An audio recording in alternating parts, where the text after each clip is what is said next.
Alhamdulillah pada siang hari ini kita bisa bersama di sini dalam rangka mengikuti acara workshop publikasi Recording in progress. Strategic Engagement Manager at Elsevier di UPT Perpustakaan dan E-Learning Universitas Syah Kuala.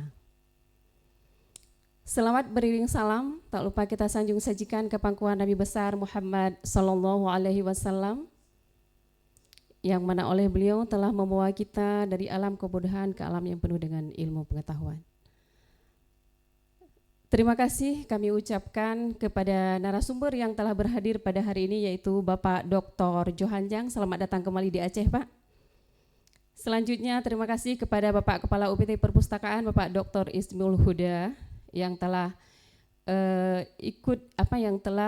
menyukseskan acara ini sehingga acara kita ini sukses gitu. Kemudian terima kasih kepada para peserta baik yang hadir secara langsung di ruang Adnan Ganto maupun kepada peserta yang ada yang mengikuti melalui Zoom meeting pada siang hari ini. Terima kasih juga kepada para panitia, terutama tim IT kami dari UPT Universitas Syah Kuala. Suksesnya acara ini adalah berkat kerjasama tim IT. Ya, terima kasih. Terima kasih juga kepada para peserta ya. Selanjutnya, selamat datang kepada Bapak Ibu sekalian ya.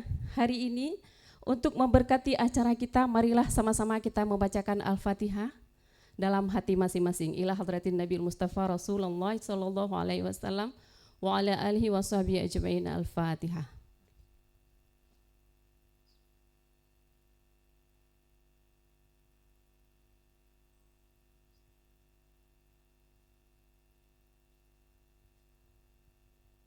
Amin ya rabbal alamin. Selesai. Selamat datang kepada para peserta sekalian, baik secara langsung maupun melalui Zoom meeting pada hari ini. Publikasi ilmiah yang sukses membutuhkan lebih dari sekedar penelitian yang hebat.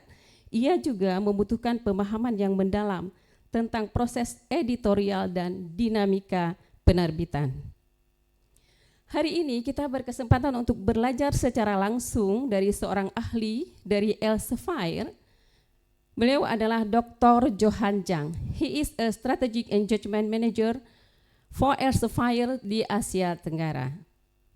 Beliau juga berpengalaman dalam menjalin kerjasama dengan berbagai institusi pendidikan dan lembaga pemerintahan.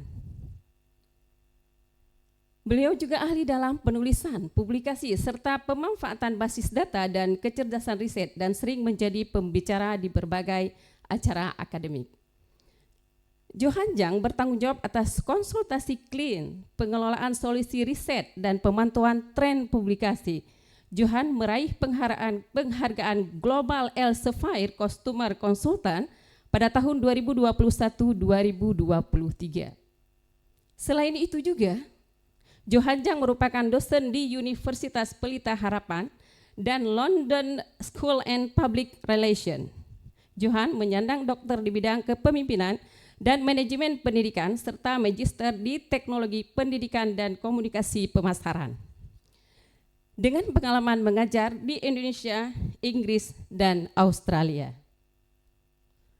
Baiklah, pada kesempatan hari ini kita persilakan kepada Bapak Johanjang untuk memberi materi kepada kita dan mengelola workshop pada hari ini. Artinya Bapak Johan yang akan mengelola baik itu teknis bertanya nanti maupun teknis menjawabnya.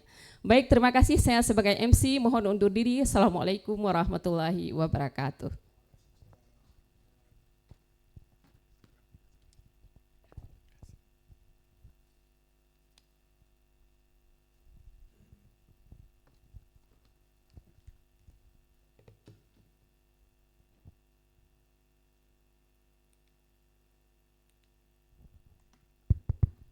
Baik, Assalamualaikum Bapak Ibu semuanya, selamat siang.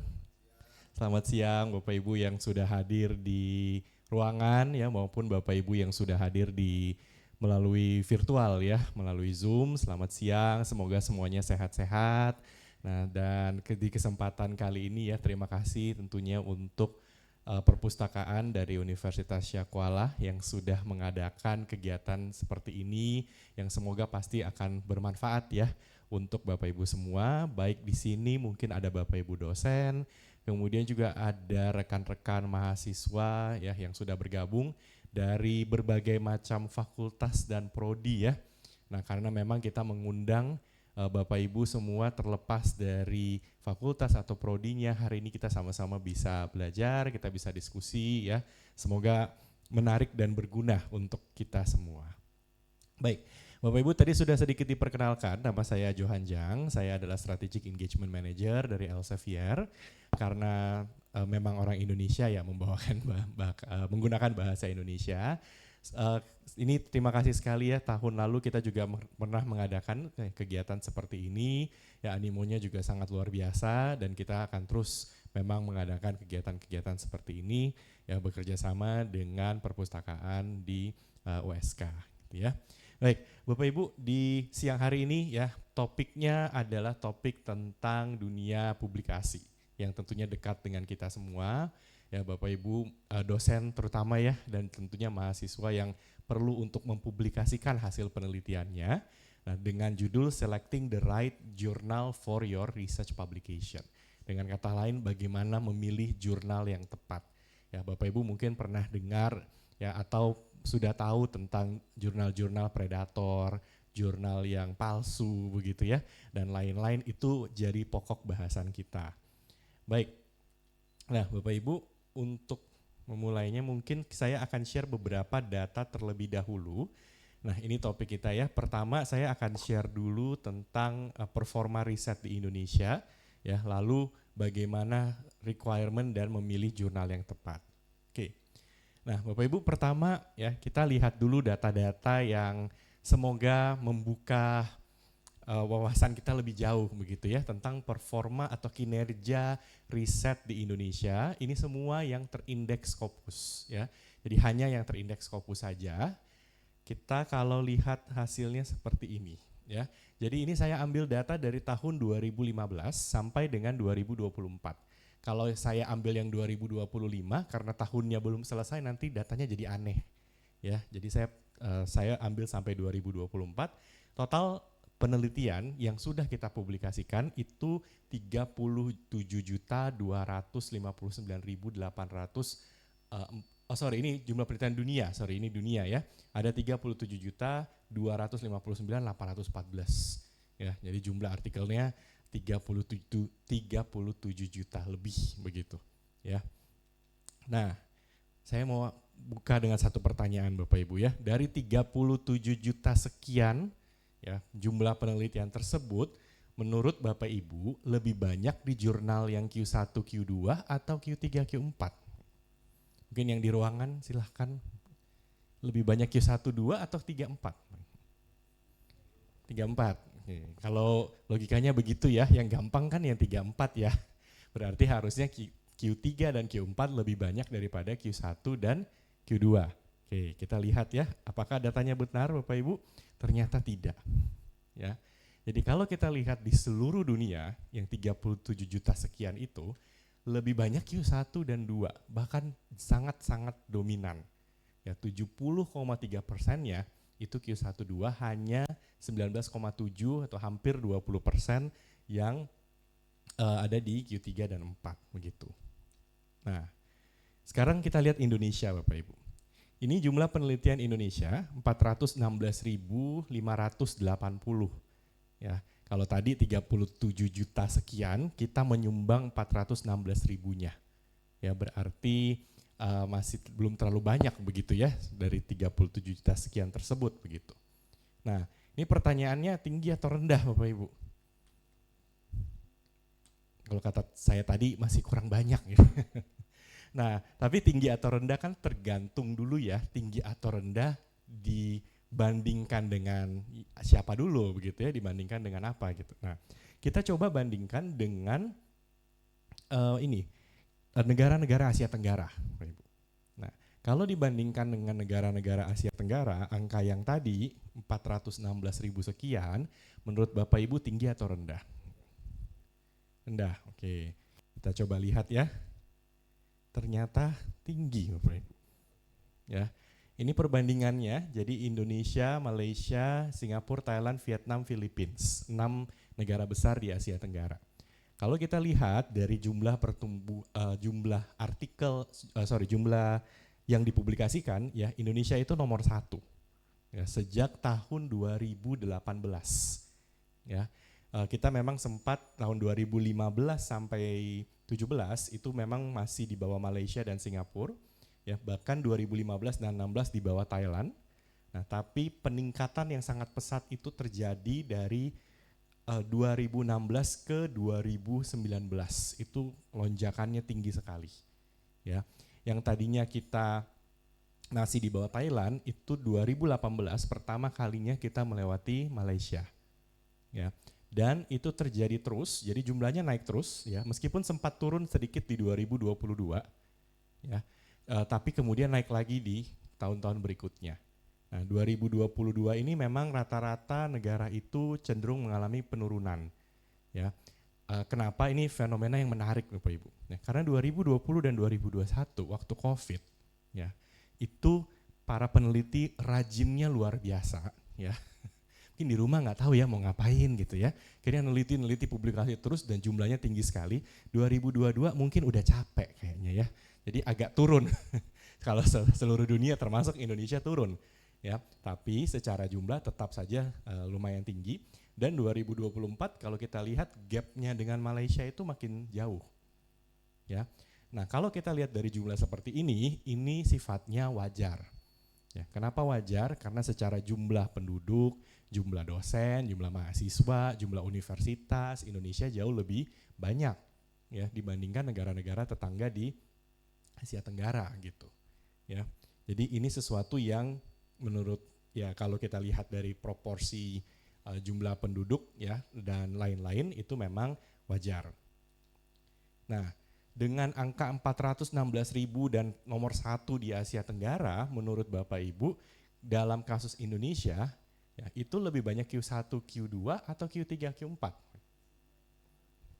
Ini kayaknya yakin sekali kalau dalam kasus ini. Lebih banyak Q3, Q4?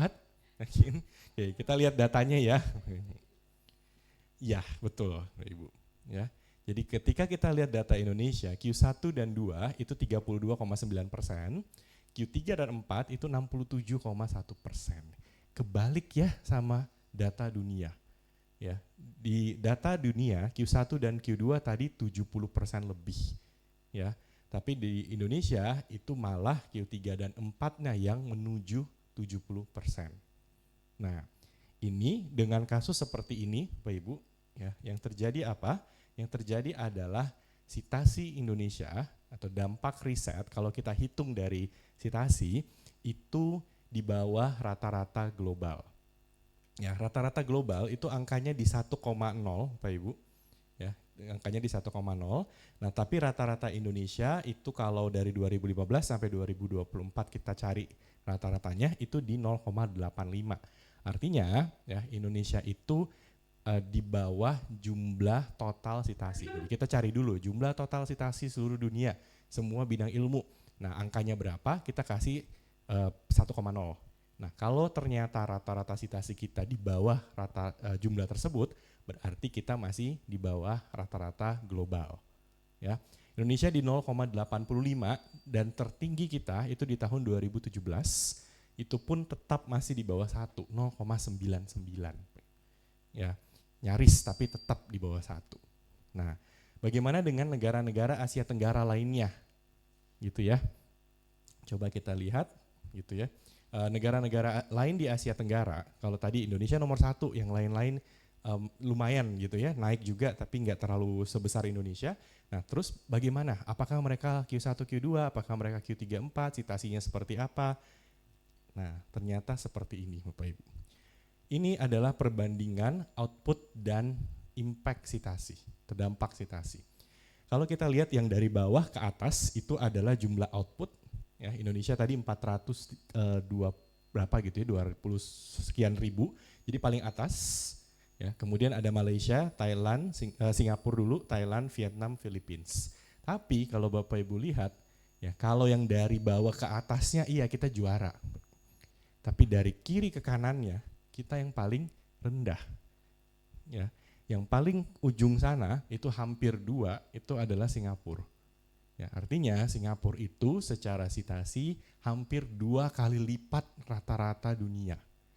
Ya, nah itu Singapura. Nah kemudian Vietnam itu ternyata juga tinggi. Ya, Vietnam itu di situ kalau kita lihat kurang lebih 1,3-an gitu, 1,3 kali lipat rata-rata dunia. Nah kenapa? Kalau kita sebenarnya karena saya sering main-main dengan data ini ya, lama-lama hafal. Vietnam itu banyak international collaboration. Ya, jumlahnya tidak terlalu besar, tapi kolaborasi internasionalnya kuat. Ya, makanya mereka secara sitasi lumayan gitu ya. Filipina itu secara jumlah tidak besar, tapi Bapak Ibu bisa lihat ya, mendekati 1,25. Ya, kenapa? Sama polanya. Ya, jumlahnya memang tidak terlalu banyak, tapi ya banyak yang modelnya international collaboration. Ya, bahkan ada satu universitas di sana, saya pernah waktu itu sebenarnya hanya iseng saja, ya cari-cari data gitu, ketemu satu universitas di Filipina yang Q1 dan Q2-nya itu 78%. Ya, Q3 4-nya itu cuma sedikit sekali gitu. Ya, dan itu akibatnya mereka jauh bahkan di atas rata-ratanya Filipina. Mereka punya impact sitasi 3, ya, 3 kali lipat rata-rata dunia. Ya. Nah, dan Indonesia kalau Bapak Ibu perhatikan adalah satu-satunya negara Asia Tenggara dari ini yang impact sitasinya di bawah 1. Ya, sementara yang lain sudah di atas 1. Nah, bahkan Malaysia, Thailand, Filipina, Vietnam mereka sama sekali tidak puas. Ya, karena satunya satu mepet gitu. Ya, satunya masih kecil gitu, 1,1, 1,2 gitu ya. Nah, mereka maunya mengejar seperti Singapura. Ya, harus mendekati, kalau bisa mendekati 2 gitu. Ya, nah itu yang dikejar, sehingga segala macam strategi, segala macam upaya itu dilakukan supaya meskipun sitasi bukan segala-galanya, tapi setidak-tidaknya mulai dari situ dulu. Ya, supaya apa? Lebih mudah nanti untuk mendapat sitasi yang tinggi gitu ya. Itu membuat lebih mudah untuk mendapatkan kolaborator, lebih mudah untuk ranking universitas ya dan lain-lain. Nah, sementara kalau kita di bawah 1, sebanyak apapun, sebesar apapun jumlah penelitian kita jadi tidak dilirik ya oleh funder gitu. Ya oleh pemberi dana hibah, pemberi dana riset gitu. Ya, kita jadi agak susah dapat orang-orang luar yang mau kerjasama sama kita. Ya, karena mereka akan melihat kan, oh kamu neliti tentang apa? Oke, saya neliti tentang ABC gitu. Oke, penelitianmu sudah berapa banyak disitasi? Ya, disitasi oleh siapa gitu. Ya, dan lain-lain. Nah, kalau kita nggak punya, jadinya mereka akan mempertanyakan kan, ini jangan-jangan penelitiannya asal-asalan gitu. Ya, nah itu yang bisa muncul ya di pemikiran dunia internasional kalau kita tidak bergerak ke arah penelitian yang berdampak.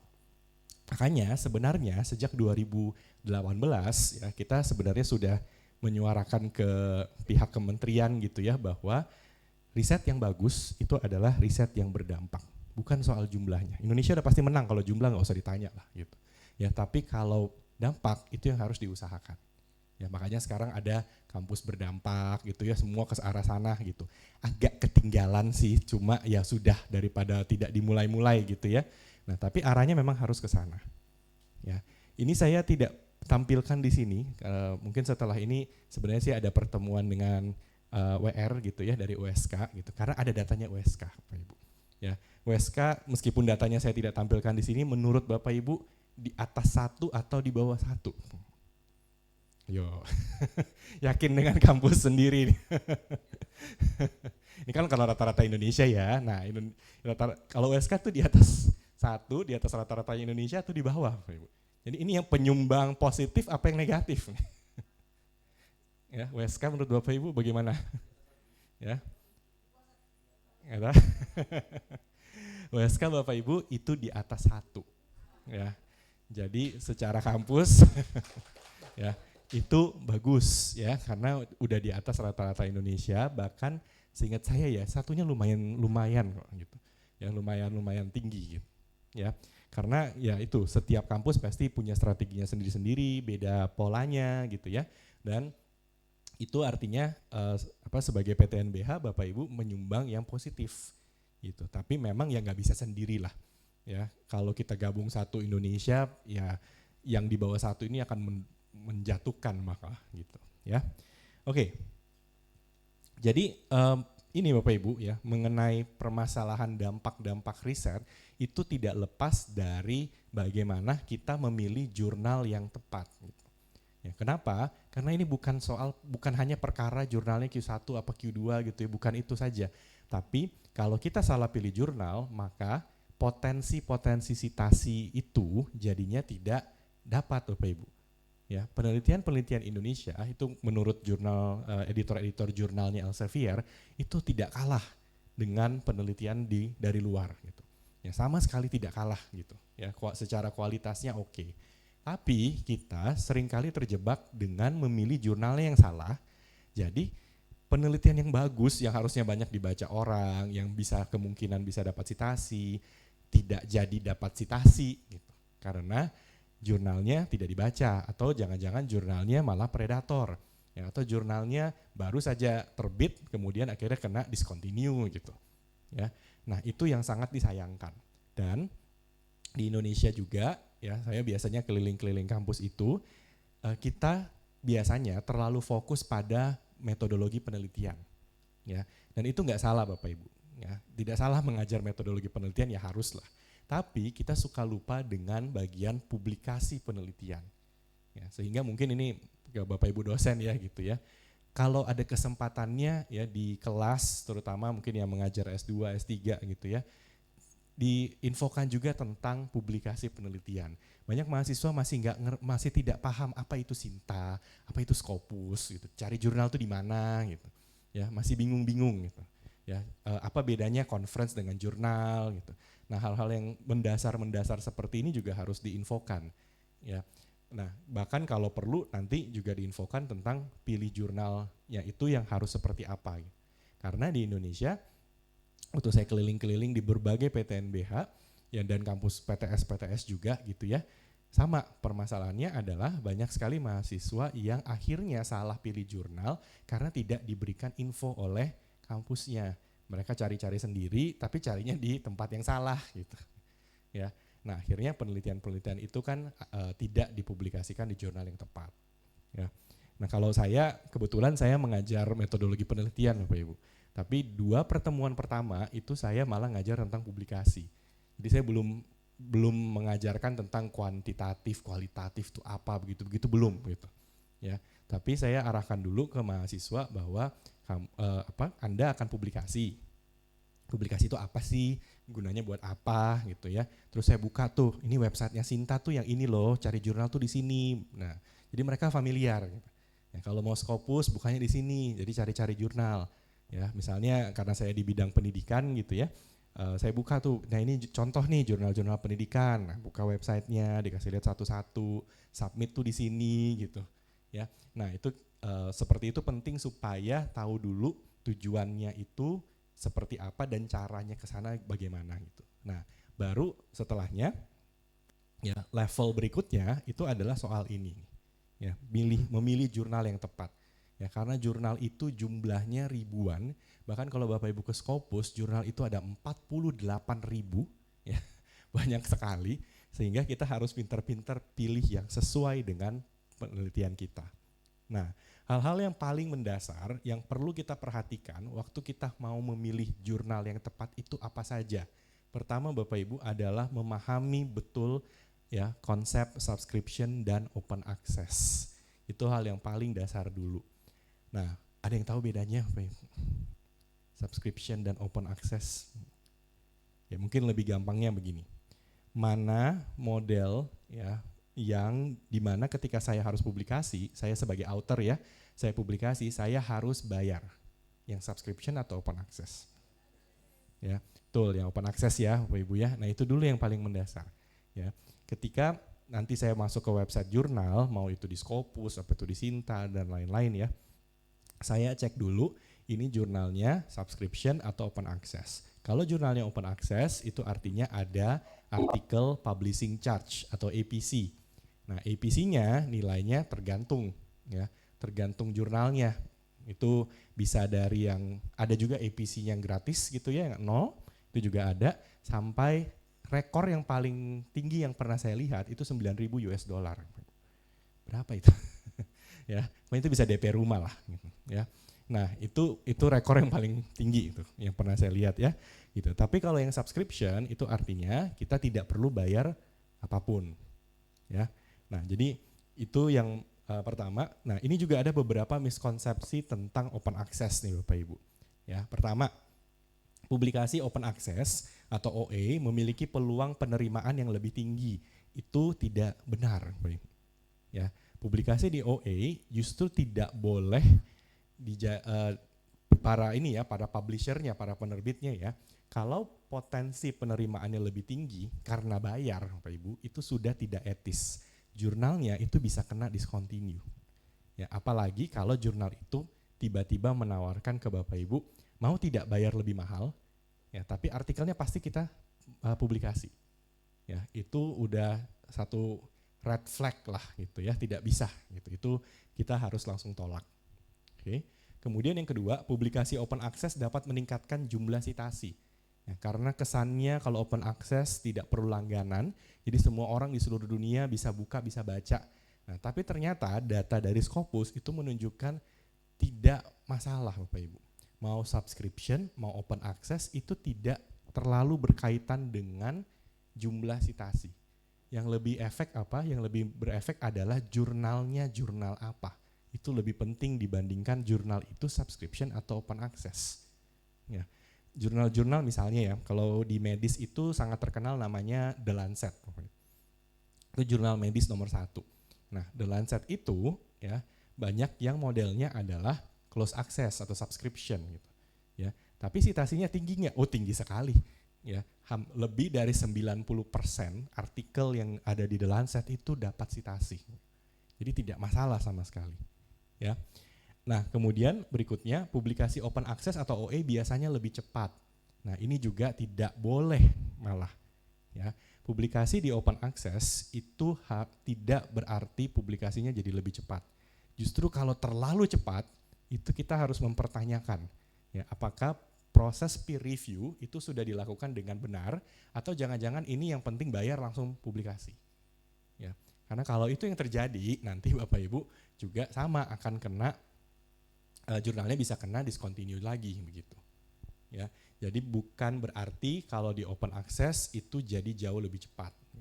Ya, sebenarnya semua tergantung antrian. Ya, kalau kebetulan kita lagi submit dan antriannya lagi sepi gitu ya, ya oke lebih cepat. Ya, tapi kalau antrian lagi penuh ya sudah sabar saja begitu. Ya. Kemudian publikasi di jurnal biayanya sangat mahal, itu juga tidak tepat karena kembali lagi open access itu juga banyak yang malah gratis juga ada gitu ya. Yang harganya berapa ratus ribu juga ada ya. Jadi memang tidak selalu publikasi open access itu pasti mahal, enggak juga. Ya, bahkan kalau di Elsevier nanti Bapak Ibu bisa cek jurnal-jurnal open access kita meskipun belum semua ya. Itu kita punya satu program namanya Geographical Price Open Access atau GPOA. Artinya beda negara beda harga. Ya, Indonesia nanti Bapak Ibu boleh cek, saya agak-agak lupa nanti ya. Indonesia itu kalau tidak salah Bapak Ibu cukup bayar 55% dari nilai yang tertera di website. Ya, jadi kalau websitenya di situ 1.000 US dollar, Bapak Ibu bayarnya 55%-nya. Ya, itu udah otomatis langsung. Ya, karena kita memang sadarlah gitu ya bahwa biaya publikasi beda negara pasti beda kemampuan untuk membayarnya gitu ya. Oke, lanjut berikutnya. Nah, Bapak Ibu kita juga harus mengenal yang namanya hybrid journal karena ini semakin lama semakin banyak. Ya, dan kadang-kadang membingungkan.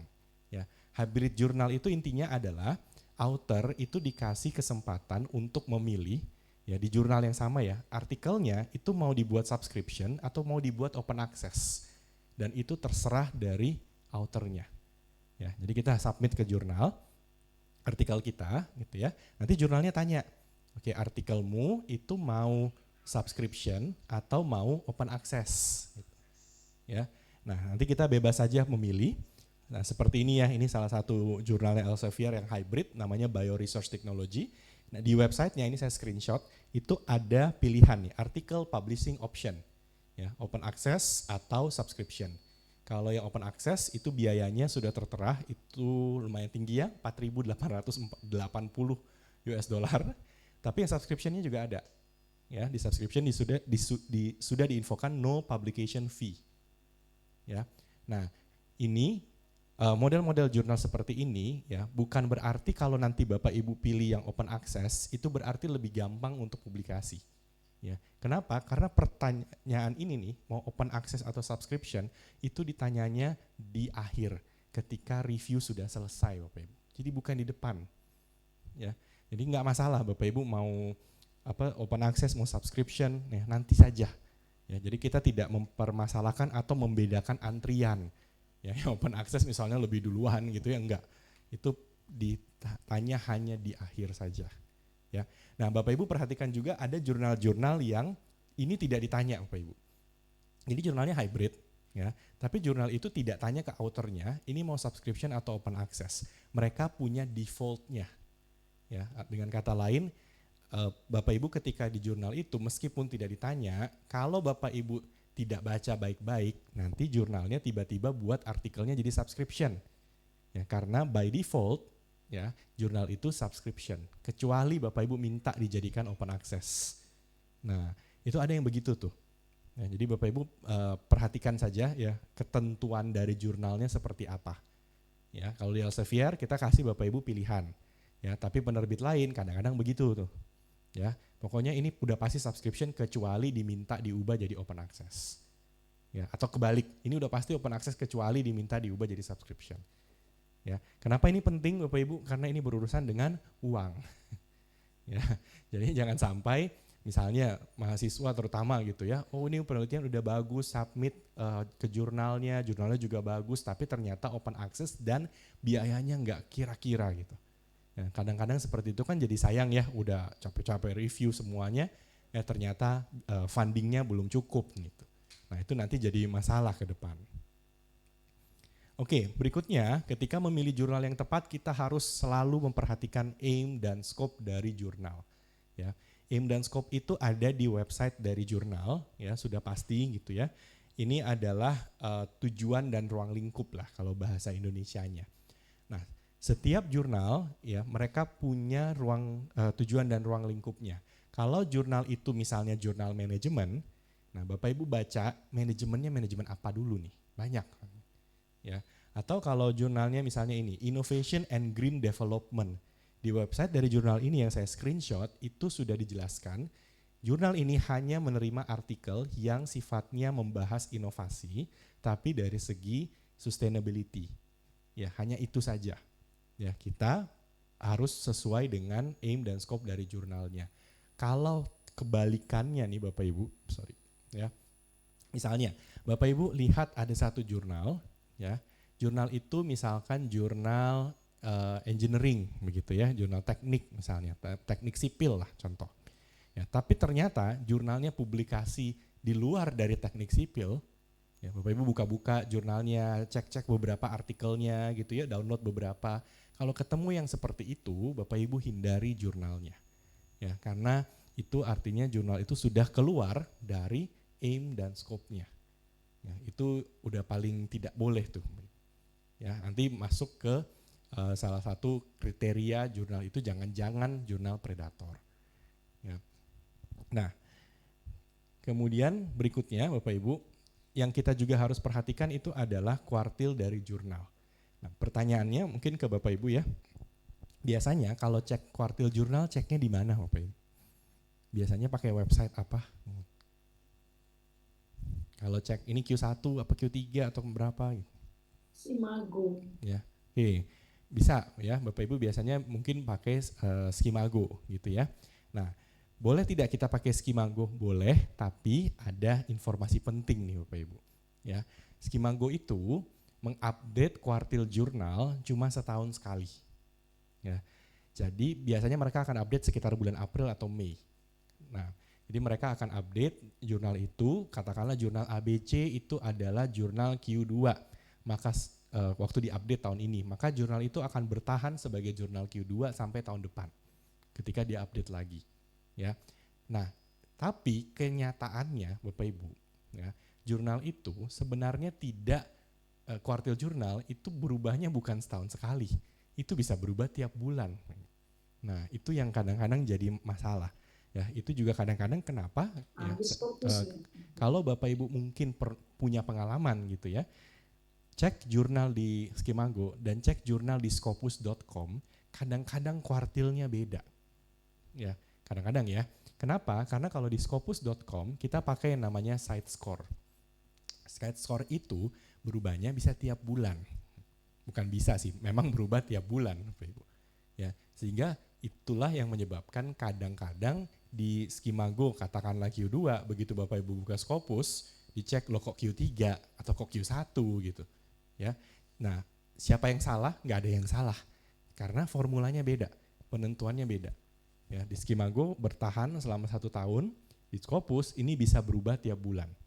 Ya, bukan berarti jurnalnya pasti berubah-berubah. Ada juga yang ya dari tiap tahun ya Q2 aja gitu ya, stabil gitu, ada gitu. Ya, tapi jurnal-jurnal yang biasanya di perbatasan tuh antara Q1 ke Q2, Q2 ke Q3 itu yang kadang-kadang suka berubah. Ya. Nah, jadi Bapak Ibu nanti waktu memilih kuartil jurnal ya, pertama harus jelas dulu, harus punya kesepakatan dulu nih ya dengan baik itu mungkin promotor gitu ya, kalau Bapak Ibu ada ini, atau misalnya Bapak Ibu yang masuk apa misalnya untuk keperluan BKD misalnya gitu ya, kita harus punya kesepakatan dulu, ini kuartil yang mau kita pakai base-nya apa, Skimago apa Scopus, takutnya bisa beda kuartilnya ya. Nah, itu standarisasi yang harus jelas dulu. Ya, tidak salah pakai Skimago, silahkan ya. Tapi kalau pakai Skimago, Bapak Ibu pakai Skimago. Jangan nanti beda sama yang di sini. Kalau pakainya Scopus, Bapak Ibu pakai Scopus. Ya, bahkan ada kampus-kampus tertentu yang saya tahu mereka itu tidak, mereka pakai Scopus, bahkan di satu jurnal itu kan bisa jadi ada beberapa disiplin ilmu ya. Nah, disiplin ilmunya itu bisa beda-beda kuartil. Ya, misalkan ini adalah jurnal psikologi pendidikan. Jadi ada 2, ada psikologinya, ada pendidikannya. Psikologinya Q1, pendidikannya Q2. Bapak Ibu submit dan publish di jurnal itu. Kalau Bapak Ibu adalah misalkan dari pendidikan, nah Bapak Ibu dapatnya Q1 apa Q2? Nah, itu kan pertanyaannya. Jurnalnya kalau dilihat secara overall, jurnal itu Q1. Tapi kalau di drill down, dilihat secara dalamnya gitu ya, jurnal itu split sebenarnya. Psikologinya benar Q1, pendidikannya Q2. Kalau Bapak Ibu orang pendidikan, nah dapat bonus yang Q1 apa ikut yang Q2? Itu standarisasi yang harus jelas dulu. Ya, beberapa kampus-kampus mereka itu ambilnya sesuai dengan bidangnya. Jadi kalau saya dari pendidikan, meskipun jurnal itu dicari dia Q1, tapi kalau pendidikannya Q2, dia tetap dapatnya Q2, bukan Q1. Nah, yang begini-begini standarisasi yang harus clear dulu ya, kita mau pakainya bagaimana aturan mainnya. Ya, dan data-data seperti ini sifatnya memang bisa ganti-ganti ya. Jadi ceknya juga harus pas gitu ya, kapan kita cek kuartil dari jurnal tersebut. Ya. Nah, syukur-syukur Bapak Ibu ya dapat jurnal yang stabil gitu. Ya, nggak usah pusing lah kalau begitu ya. Oke, nah berikutnya Bapak Ibu, mengenal predatory journal. Ini ada cukup banyak hal ya, nah, tapi kita pertama harus tahu dulu apa sih sebenarnya jurnal-jurnal predator. Nah, jurnal-jurnal predator intinya adalah jurnal-jurnal dan penerbit-penerbit yang lebih mementingkan uang dibanding sains. Sehingga mereka akan melakukan segala macam cara untuk mendapatkan uang yang banyak gitu. Ya, dari apa? Memanfaatkan kelemahan-kelemahan di dalam sistem yang ada di dunia akademik. Ya, jadi mereka akan buat perusahaan-perusahaan, ya, perusahaan-perusahaan swasta gitu ya, komersil, mereka buat jurnal. Nah, kemudian jurnal ini mereka jadikan murni sebagai bisnis. Ya, nah salah nggak mereka buat jurnal? Nggak salah, Bapak Ibu. Boleh nggak? Boleh. perusahaan swasta atau Bapak Ibu nih kita kumpul-kumpul gitu, kita buat ini ya penerbit, kita mau buat jurnal. Ya nanti jurnalnya kita indeksasi ke Scopus. Nah boleh atau tidak? Jawabannya boleh Bapak Ibu. Kita tidak pernah melarang hal tersebut. Tapi tujuannya apa dulu? Ya, kalau tujuannya murni bisnis nanti jadi predator. Ya, tapi kalau tujuannya adalah oke, kita tetap harus dapat uang. Ya, tapi bukan berarti satu-satunya yang kita kejar tuh cuma uangnya aja gitu. Ya. Nah, itu nggak masalah gitu. Boleh nggak penerbit-penerbit itu mereka dapat untung? Boleh, nggak masalah juga Bapak Ibu. Cuma jangan di level yang begitu keterlaluan sehingga sains itu jadi direndahkan gitu. Nah, itu yang bahaya. Ya, karena jurnal-jurnal predator akhirnya seperti itu. Ya, akhirnya tidak lagi memperdulikan sains. Nah, efeknya apa sih Bapak Ibu ya? Jurnal-jurnal predator ini sangat bahaya ya terhadap ilmu pengetahuan. Ya, kalau dibiarkan begitu saja, maka kredibilitas trust ya dari masyarakat umum ke ilmu pengetahuan itu bisa nggak ada. Ya, bayangkan Bapak Ibu ya kalau masyarakat sudah tidak punya lagi tidak punya kepercayaan terhadap ilmu pengetahuan, apapun yang diproduksi oleh universitas itu akan dianggap tidak ada gunanya. Ya, jadi yang namanya kampus, universitas itu akan dianggap buat apa ada gitu. Ya, karena itu tadi ya, itulah kenapa bahaya sekali model-model predatory publishing seperti ini. Nah, terus Bapak Ibu juga perlu satu hal yang penting ya, Bapak Ibu, discontinue yang ada di Scopus itu bukan berarti predatory. Ya, predatory itu salah satu alasan kenapa jurnal itu discontinue, tapi ada alasan lain. Ya, jadi bedakan nih, kalau Bapak Ibu ke scopus.com terus cari jurnal. Waktu cari jurnal terus dapat, oh ternyata ini jurnalnya sudah discontinue, ada tulisannya ya dalam kurung discontinue. Nah, jangan langsung panik Bapak Ibu. Ya, karena kita harus cek dulu alasan discontinue-nya kenapa. Ya, itu bisa di-download ya dan ada alasannya. Salah satu alasan discontinue bisa karena predatory, bisa. Ya, tapi ada alasan lain nih. Nah, kalau jurnalnya predatory, memang semua artikel ya itu akan kita delete dari sistem. Ya. Jadi kalau alasan predatory, semua artikel kita delete dari sistem kita. Karena itu bahaya. Ya, kita nggak tahu itu peer review-nya dilakukan atau tidak. Ya, apalagi kalau jurnalnya medis, bayangkan Bapak Ibu ya, ini jurnal medis tidak di peer review, terus dia predator. Kalau nanti dibaca ya sama dokter, sama siapa gitu ya, dianggap benar, terus diaplikasikan, wah kacau itu. Ya, nah jadi kita harus delete semua artikel-artikel kalau jurnalnya predator. Tapi ada alasan lain. Alasan-alasan lain ini ya sebenarnya tidak memberatkan kita sebagai author. Ya, contoh alasan discontinue selain predator ya adalah jurnalnya tutup. Bisa loh Bapak Ibu. Ya, jadi pengelola jurnalnya merasa aduh capek ya bikin jurnal ya gitu. Udahlah tutup aja gitu. Ya, padahal jurnal itu sebenarnya baik-baik saja. Ya, tapi mungkin karena masalah internal mereka memutuskan jurnalnya kita mau tutup saja, berhenti beroperasi. Apa yang terjadi pada artikel-artikel kita? Tidak terjadi apa-apa Bapak Ibu. Artikel kita masih bisa ditemukan di jurnal tersebut, di Scopus masih ada. Meskipun jurnalnya discontinue. Salah tidak autornya? Tidak, nggak ada yang salah. Ya, dan itu harusnya ya dalam proses-proses akreditasi, asesmen, apapun itu ya Bapak Ibu, itu harusnya masih tetap boleh dipakai artikel tersebut. Ya, karena alasan discontinue-nya hanya karena jurnalnya tutup. Alasan lain lagi Bapak Ibu ya, jurnalnya ganti nama, itu ada yang begitu juga. Ya, entah alasannya apa, pokoknya jurnalnya memutuskan udah gamanya kita ganti. Nah, jadi jurnal yang lama dengan nama yang lama, otomatis kita harus discontinue, dia pindah ke nama yang baru. Nah, autornya salah nggak? Nggak salah juga. Gitu. Dan artikel kita tetap masih bisa ditemukan di Scopus, meskipun jurnalnya discontinue. Ya, dan artikel-artikel tersebut masih kita anggap aman, tidak masalah. Ya, ini hanya perkara jurnalnya ganti nama, itu ada. Ya.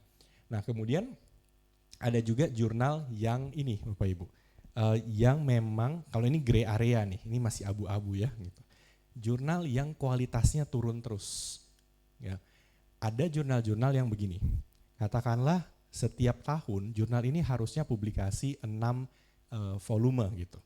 Ya, kemudian biasanya citasi dia itu katakanlah sekitar 1000 citasi lah setahun kurang lebih.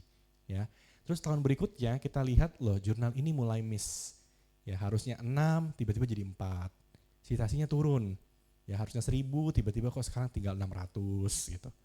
Ya, kita kasih kesempatan lagi buat jurnalnya memperbaiki, tahun berikutnya lagi turun lagi. Ya, tinggal 3 volumenya, citasinya tambah turun lagi. Nah, itu jurnalnya bisa kena discontinue juga. Ya, bukan karena dia predator, tapi kualitas dari jurnalnya makin lama makin turun. Ya, ini makin lama seperti makin tidak serius gitu. Ya, manajemen jurnalnya. Nah, ketika jurnal itu kena discontinue, artikel kita bagaimana nasibnya? Umumnya sih tidak apa-apa Bapak Ibu. Ya, tidak masalah, artikel kita tetap masih ada di situ.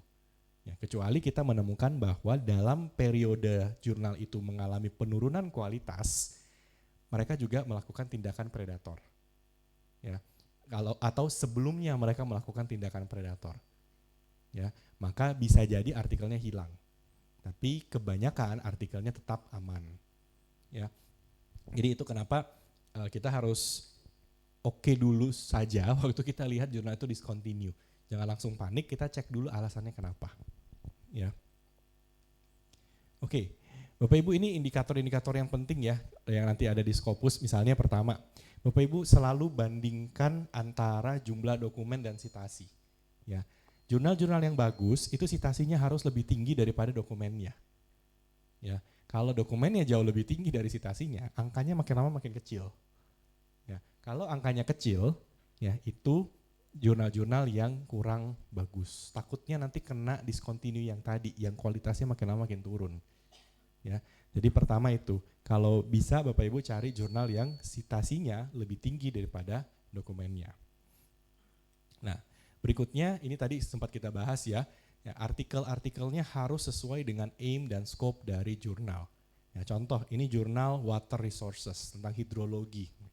Ya, nah kita buka websitenya, kita download beberapa artikel, ya. Bapak Ibu baca-baca artikelnya sudah sesuai atau belum. Ya, kalau memang ada yang tidak sesuai, ya, dan lumayan banyak, itu hindari saja. Ya, karena apa? Nanti kena discontinue dari Scopus, dianggap predatory. Ya.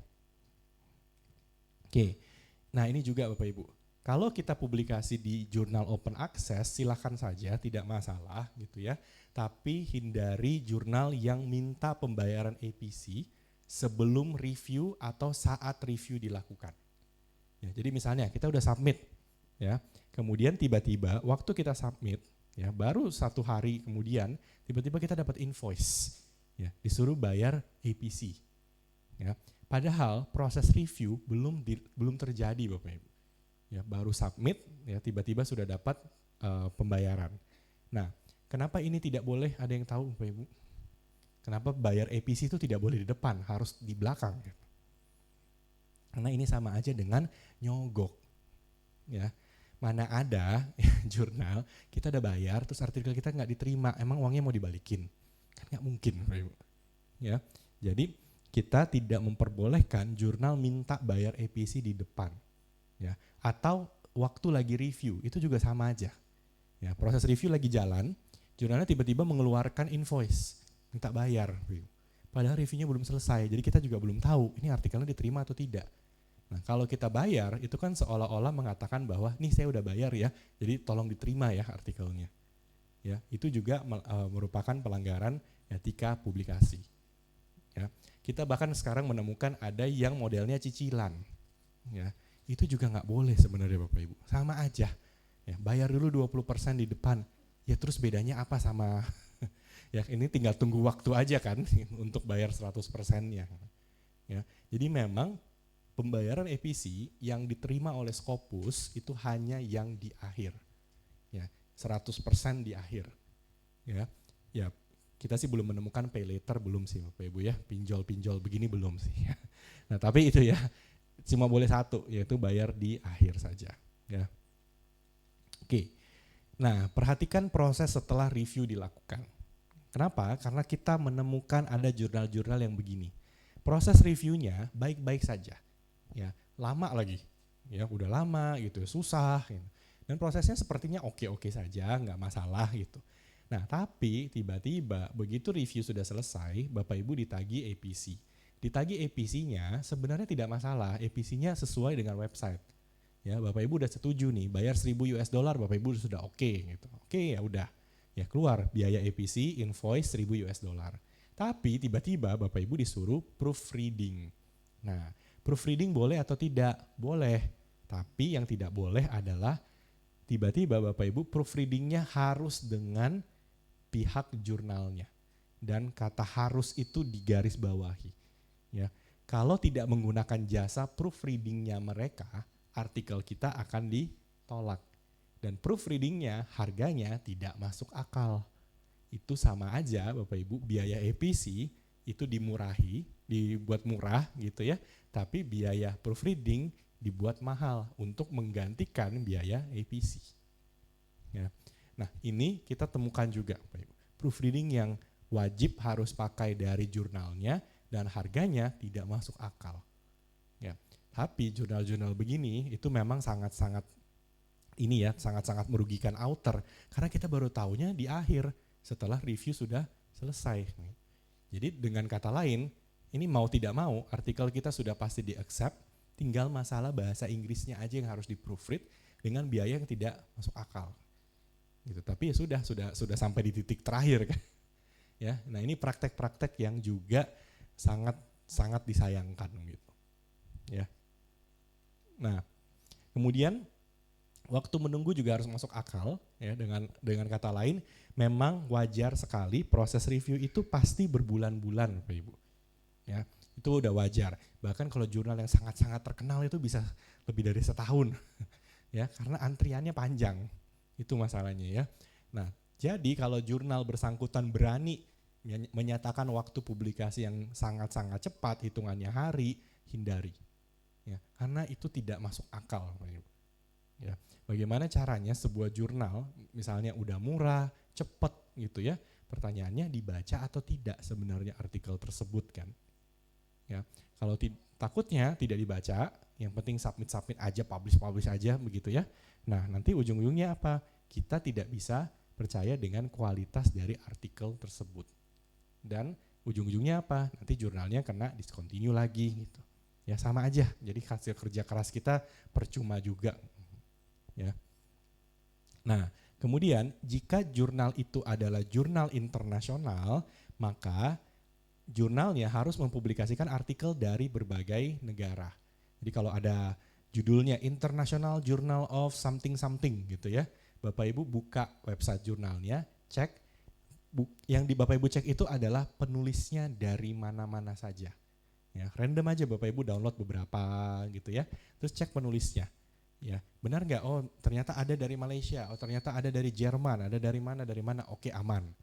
Ya, tapi kalau ternyata judulnya aja internasional, tapi isinya semua Indonesia, ya udah, itu hindari aja Bapak Ibu. Ya, tapi kebalikannya, kalau Bapak Ibu ketemu jurnal yang spesifik menyebutkan region tertentu, ya, wilayah tertentu, tapi publikasinya wilayah lain, itu juga dihindari. Contoh Bapak Ibu ya, misalnya ya, ini saya asal aja, Indonesian Journal of ABC. Nah, judul depannya aja Indonesian Journal of ABC. Berarti yang harusnya dipublikasikan dari mana? Indonesia. Ya, semua yang harus artikelnya yang dipublikasikan seharusnya datang dari Indonesia. Tapi kalau ternyata tiba-tiba Bapak Ibu ketemu, loh kok ini banyak orang dari India, kok banyak dari negara ini, negara itu gitu ya. Ini jurnal Indonesia apa bukan gitu. Nah, itu kebalikannya Bapak Ibu. Itu juga dihindari karena sama aja. Ya. Atau Asian Journal of apa? Berarti kan harusnya kajiannya dari Asia kan. Kalau tiba-tiba dia muncul dari Eropa lah, dari Afrika lah gitu. Ya, itu juga sama Bapak Ibu hindari.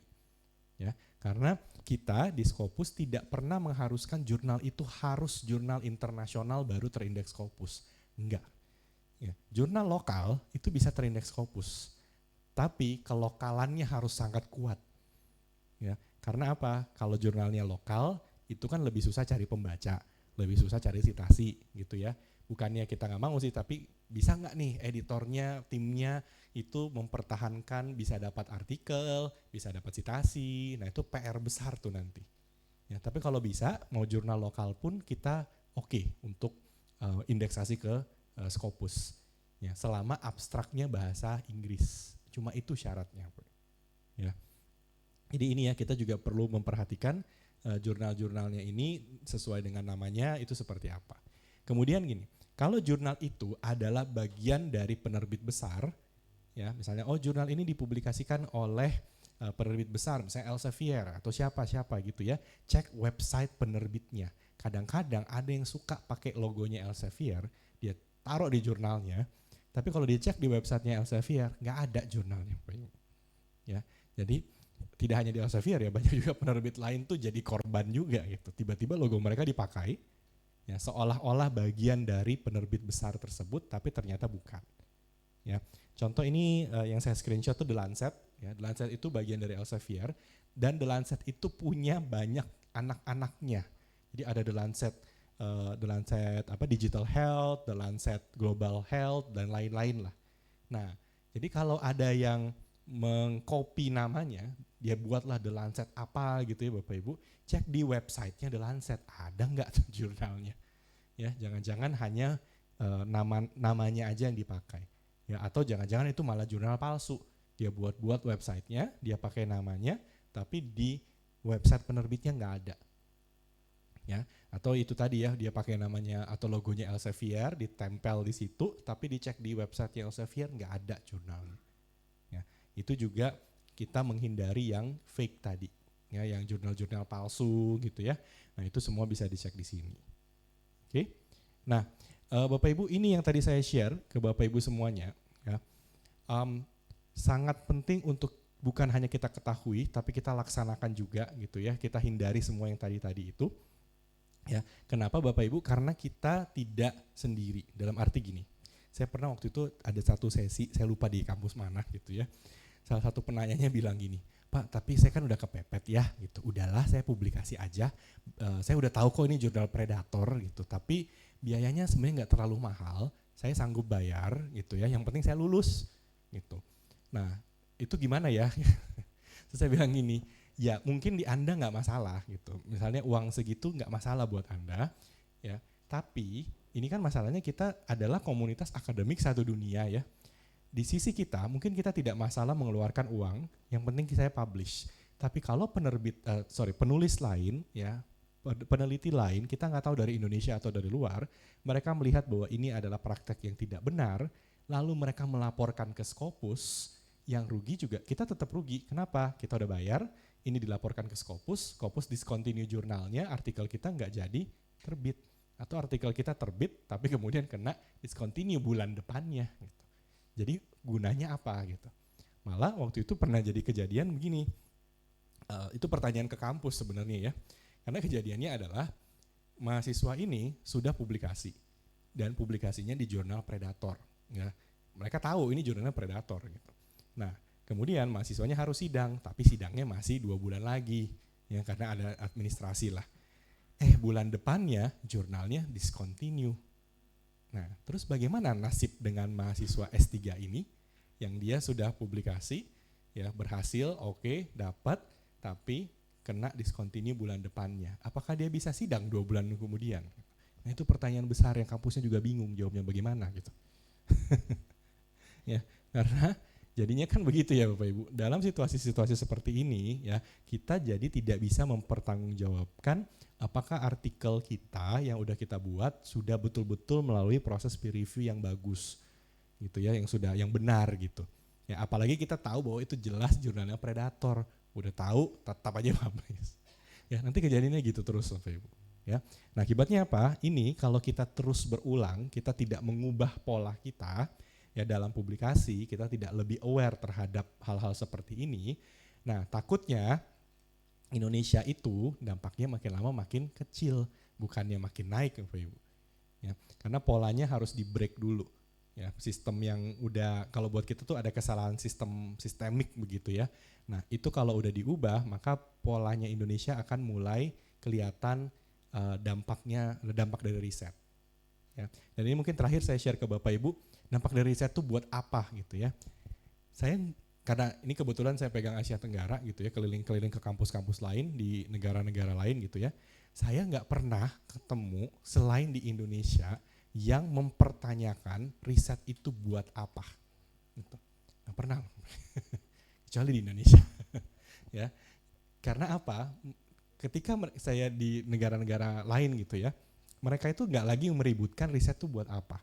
Ya, kenapa? Karena mereka udah tahu riset itu bergunanya banyak gitu.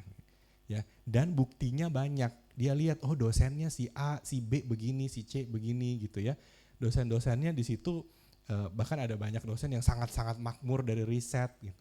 Ya kenapa? Karena risetnya jadi produk komersil, dikomersialisasikan, bikin startup dari risetnya dia, bikin produk A, B, C segala macam gitu. Nah, jadi mahasiswanya melihat dosennya, terus mereka kagum gitu. Keren ya, dosen-dosennya itu hidup dari riset mereka semua. Ya, bahkan ada satu cerita waktu itu salah satu dosen gitu ya, dia intinya ya singkat cerita aja, dia riset, kemudian riset itu dicitasi banyak gitu ya, lalu dia dapat dari perusahaan swasta dukungan dana untuk melanjutkan risetnya bikin produk beneran.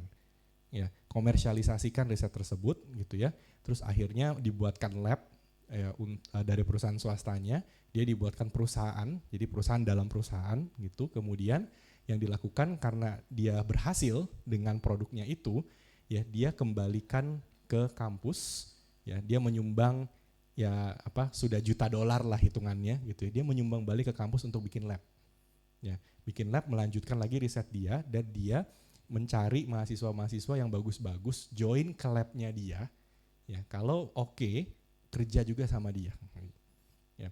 Nah, itu efeknya bisa sejauh itu. Ya, jadi mereka tidak lagi meributkan riset itu gunanya buat apa.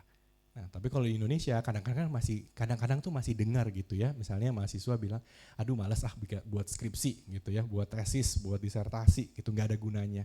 Atau riset tuh nggak pernah dibaca. Ya, kenapa? Karena mungkin kita masih salah pilih jurnal. Ya, sementara di negara-negara tersebut mereka sudah sadar betul pilih jurnal itu penting sekali, ya karena akan menentukan sejauh apa next-nya lagi, karirnya lagi, ya impact-nya lagi bahkan melebihi citasi. Ya, kalau di beberapa yang tadi misalnya Singapura, Malaysia gitu ya, kita udah nggak bicara citasi Bapak Ibu. Ya, citasi itu udah dianggap sesuatu yang wajar. Yang dibicarakan tuh lebih ke arah komersialisasi riset gitu ya. Hak paten dan lain-lain gitu. Atau misalnya sudah bicara tentang tren riset di bidang A supaya dosen-dosen di bidang A itu ngikutin trennya, bikin penelitian yang model-model begitu. Nah, dan mereka happy melakukan itu. Ya, jadi semoga nanti Indonesia bisa seperti itu. Ya, sudah mulai ada perubahan-perubahan ya, Bapak Ibu udah mulai kelihatan. Q1 Indonesia yang tadinya memang sangat rendah, kita lihat di data 2 tahun terakhir mulai naik. Ya, Q1, Q2-nya mulai naik, Q3, Q4-nya mulai turun, citasinya mulai nambah meskipun baru sedikit-sedikit gitu ya, tapi oke lah udah lumayan. Program-program dari pemerintah banyak sekali ya, yang fokusnya pada riset yang berdampak, ya, tentu bagus gitu ya. Dan satu hal juga khususnya buat Bapak Ibu yang di USK, tadi saya share USK itu modalnya udah lebih bagus. Kenapa? Karena impact citasinya udah di atas citasi Indonesia. Jadi harusnya Bapak Ibu dosen yang ada di sini itu udah lebih paham, ya sudah punya banyak koneksi, sudah punya banyak kolaborasi, sudah lebih paham gitu ya tentang hal-hal seperti ini. Jadi buat rekan-rekan mahasiswa juga lebih memudahkan lah, ya nanti berguru sama Bapak Ibu dosen di sini gitu ya. Oke, itu dari saya, semoga bermanfaat Bapak Ibu ya. Terima kasih dan silakan kalau Bapak Ibu ada pertanyaan, ada yang mau dikonfirmasi, baik yang di ruangan ataupun yang di Zoom juga silakan. Ya, terima kasih. Ya, Bapak Ibu silakan, apakah ada pertanyaan yang di ruangan atau yang di Zoom mungkin? Oh, di Zoom ada ya? Oh, oke, ada beberapa di sini ya. Oke. Saya di Zoom dulu, Bapak Ibu di ruangan belum panas nih sepertinya ya. Oke, kita lihat yang di Zoom dulu ya. Oke.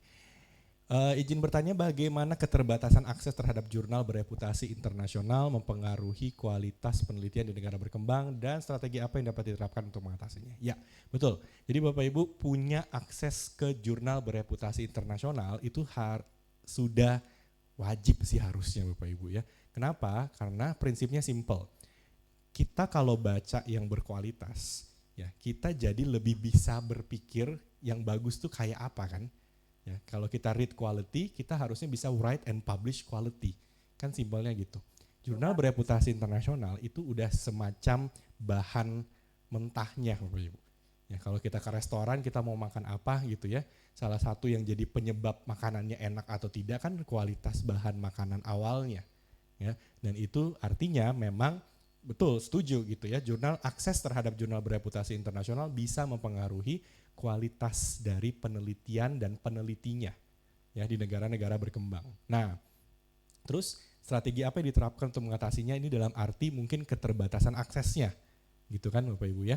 Nah, keterbatasan akses itu lebih ke arah bagaimana misalkan di institusi atau bahkan di level negara itu tetap harus bisa bernegosiasi dengan penerbit Bapak Ibu. Ya, saya dari penerbit nggak apa-apa gitu ya, saya juga bilang hal yang sama gitu. Ya, artinya gini, kalau minta kita free itu juga nggak mungkin. Ya, kenapa? Kalau minta kita free semua 100%, itu karyawan-karyawan digaji pakai apa ya gitu. Itu pertanyaan pertama. Ya, jujur ya, saya digaji pakai apa itu juga jadi pertanyaan kan? Nggak mungkin. Oke, tapi yang mungkin seperti apa? Diskusikan dengan para penerbit-penerbit ini bahwa pertama jangan terapkan harga yang sama antara negara maju, negara berkembang gitu-gitu kan ya. Nah, itu udah harus lah. Itu apa yang hal-hal pertama. Kedua, buat ya negosiasikan ya dalam bentuk program-program gitu. Kadang-kadang ya jujur nih Bapak Ibu ya, kita yang jadi dari penerbit itu lebih banyak programnya daripada yang mau aksesnya gitu. Ya dalam arti negosiasinya itu datangnya dari kita gitu. Ya gimana kalau kita bikin apa? Gimana kalau kita bikin B? Gimana kalau kita bikin C gitu? Ya. Nah, mungkin juga perlu gitu ya, ada negosiasi yang datang dari baik itu institusi atau dari negara gitu ya ke penerbit untuk bisa membukakan akses yang lebih luas. Ya. Nah, itu yang kita juga nantikan. Dan negara-negara yang dulunya negara berkembang, sekarang udah jadi negara maju, mereka seperti itu. Dan kita sangat open Bapak Ibu. Ya, misalnya banyak deal yang terjadi ya dalam level negara di Eropa itu banyak. Ya, misalnya Belanda itu punya deal khusus dengan Elsevier langsung. Jerman punya deal khusus dengan Elsevier langsung. Satu negara tuh Bapak Ibu. Ya, bahkan yang paling terakhir India kalau Bapak Ibu lihat ya itu punya deal khusus langsung dengan berbagai penerbit. Ya, supaya apa? Akses bacaan terbuka secara luas. Ya, kita juga mau begitu, nggak masalah. Ya tinggal bagaimana kita negosiasinya. Ya, itu satu hal yang apa strateginya gitu ya. Jadi buka pintu untuk membuat program-program ya, dan program ini tujuannya adalah sama-sama menguntungkan baik institusi maupun si penerbitnya juga. Ya. Oke, terus berikutnya bagaimana strategi evaluatif yang dapat digunakan mahasiswa S2 untuk melakukan critical review terhadap kualitas dan relevansi jurnal sebelum dimasukkan dalam tinjauan pustaka penelitian. Oke, jadi Bapak Ibu ini lebih ke arah milih jurnal untuk ini ya, mungkin systematic literature review, mungkin seperti itu ya, gitu, kualitasnya, relevansinya. Oke, Bapak Ibu pertama kalau saya biasanya adalah penerbitnya dulu yang saya targetkan. Jadi misalnya penerbitnya saya cuma mau 5 besar, A, B, C, D gitu. Ya. Terus habis itu ya barulah saya cari kata kuncinya apa gitu ya. Terus saya bedah dari sana, terus saya lihat ini yang saya ambil itu jurnalnya Q1 apa Q2. Nah, yang kayak gitu-gitu saya harus memang lakukan dulu, baru saya masukkan ke dalam tinjauan pustaka saya. Atau Bapak Ibu sebenarnya bisa juga cari di website penerbitnya, jurnal-jurnal mereka itu Q1 Q2-nya berapa persen. Ya. Jadi dari situ Bapak Ibu bisa yakin ya, yang masuk ke dalam tinjauan pustaka itu adalah yang bagus-bagus. Ya, ini iklan sedikit Bapak Ibu ya, tapi misalnya di USK sendiri Bapak Ibu kan punya akses ke Science Direct, ya punya Elsevier gitu ya. Nah Elsevier itu untuk Science Direct-nya itu 93%-nya Q1 Q2 Bapak Ibu. Ya, jadi kemungkinan besar meskipun mungkin Bapak Ibu nggak cek satu-satu gitu ya, tapi kemungkinan besar Bapak Ibu akan dapat artikelnya dari jurnal Q1 atau Q2 ya, karena 93%-nya Q12 ya. Nah itu ya Ibu. Lanjut di chatting atau yang di ruangan, ada yang mau tanya? Chatting dulu. Oke, sip. Izin penjelasan lebih lanjut tentang jurnal internasional tadi, penulisnya harus dari beberapa negara, minimum berapa negara, apakah penulis dari beberapa negara tersebut harus di setiap kali penerbitannya atau dalam beberapa waktu penerbitan. Oke. Kalau untuk ini Bapak Ibu sebenarnya memang tidak ada semacam angka pasti lah gitu ya. Kalau jurnalnya internasional apakah harus dari beberapa negara? Jawabannya iya. Tapi minimal berapa negara itu nggak ada jawaban pastinya. Yang penting dia beragam aja Bapak Ibu. Ya, yang penting tidak hanya itu-itu aja. Katakanlah dari 100% kalau kita ketemu 50%-nya Indonesia itu mulai agak mengkhawatirkan gitu. Ya, tapi bukan berarti semua negara 190 sekian negara harus ada, yang enggak juga.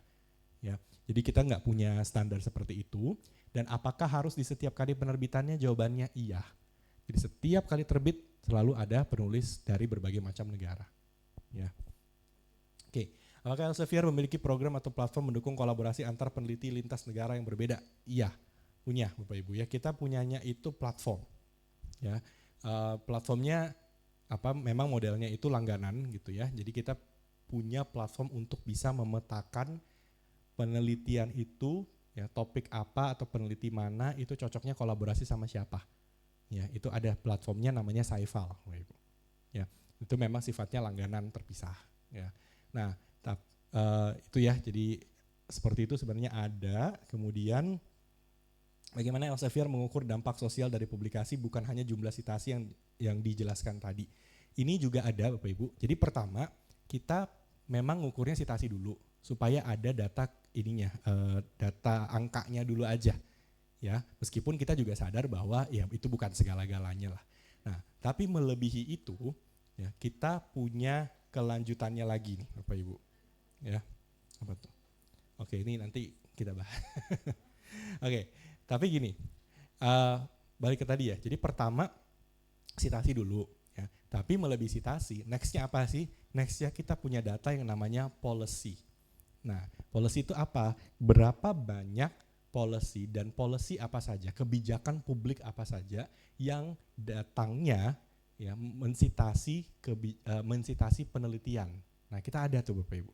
Jadi misalnya ya, kita tahu berapa banyak penelitian dari USK yang kemudian digunakan sebagai dasar membuat kebijakan publik, baik itu di Indonesia maupun secara internasional. Dan kadang-kadang penelitinya bahkan tidak sadar. Ya misalnya peneliti medis, saya dipakai ya penelitian saya sama WHO, itu ada loh yang seperti itu.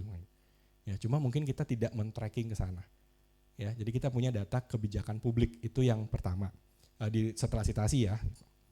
Kemudian ada data apa lagi? Nah data berikutnya itu adalah data-data mengenai komersialisasi, ya hasil-hasil produk Bapak Ibu.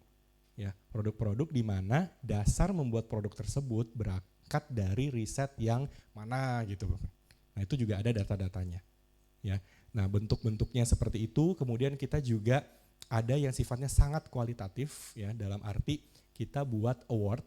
Jadi setiap tahun Elsevier itu buat award. Bapak Ibu juga bisa submit kalau ada. Itu untuk penelitian-penelitian yang punya dampak sosial yang sangat tinggi. Ya, jadi Bapak Ibu tinggal kasih lihat ini penelitiannya, semacam buat proposal lah gitu. Ini penelitian saya, publishnya di sini.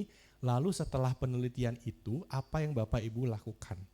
Nah, kalau Bapak Ibu bisa buat narasinya gitu ya, ceritanya seperti apa, kelanjutannya seperti apa, itu bisa disubmit di websitenya Elsevier yang global. Nah, kita tiap tahun itu kasih award terhadap real impact dari riset. Ya, kalau nggak salah dulu Indonesia pernah dapat Bapak Ibu. Ya, saya lupa berapa tahun yang lalu gitu, peneliti dari salah satu PTNBH itu dapat. Ya. Nah gitu ya, jadi sebenarnya masih banyak lagi, kita juga lagi mencoba meramu lebih banyak lagi matriks-matriks melebihi citasi, ya dan kita paparkan itu supaya kelihatan dampak dari riset itu melebihi jumlah citasi saja. Ya. Oke, ini siapa yang mau jawab? Saya bingung jawabnya yang ini. Ya. Oke, yang pasti gini ya Bapak Ibu ya. Dijadikan bahan penulisan dalam jurnal. Gitu. Kalau dijadikan bahan mungkin nggak apa-apa kali ya Bapak Ibu, itu kan sebenarnya disitasi ya gitu. Ya, jadi misalnya ada skripsi, tesis atau disertasi, terus disitasi oleh dosennya. Ya oke dong, nggak masalah kan? Ya, yang masalah itu adalah kalau diakui sebagai karya dosennya, itu baru masalah gitu. Ya, nah jadi eh, bukan berarti gini ya, bukan berarti dosen tuh nggak boleh jadi penulis kedua, ketiga gitu. Ya co-author. Kalau co-author itu karena gini, co-authorship ya itu diperbolehkan. Ya, misalkan saya tidak berkontribusi semua, tapi saya hanya berkontribusi di bagian metode penelitian. Boleh tidak saya jadi co-author? Boleh, ya nggak harus semuanya. Ya, kalau dosen itu membantu mahasiswanya untuk memahami ini loh cara pakai statistiknya begini, bla bla bla, dijelaskan gitu ya. Terus dosennya jadi co-author, ya wajar, memang pantas gitu ya. Gitu. Tapi nggak boleh numpang nama, itu salah kalau co-authorship. Ya, Bapak Ibu senyum-senyum kenapa ini? Ya, oh ini curhat, oke. Ya, jadi dosennya itu nggak boleh jadi penulis pertama. Ya, dosennya, mahasiswanya harus jadi penulis pertama. Ya, jadi dosennya penulis berikutnya. Apa yang harus dilakukan? Tanya ke pihak USK aja ya, gitu. Nggak berani jawab nanti salah. Gitu ya. Jadi gitu. Jadi boleh Bapak Ibu dosennya, tapi tidak boleh jadi first author. Ya, perlunya ya ini aja ya, author 2, 3 dan seterusnya. Gitu. Oke. Oh, sorry. Saya taruh dulu ya Bapak Ibu. Maaf. Ini sepertinya karena ini baru sadar. Oh, oke. Minum dulu ya Bapak Ibu ya. Kayak stand up comedy.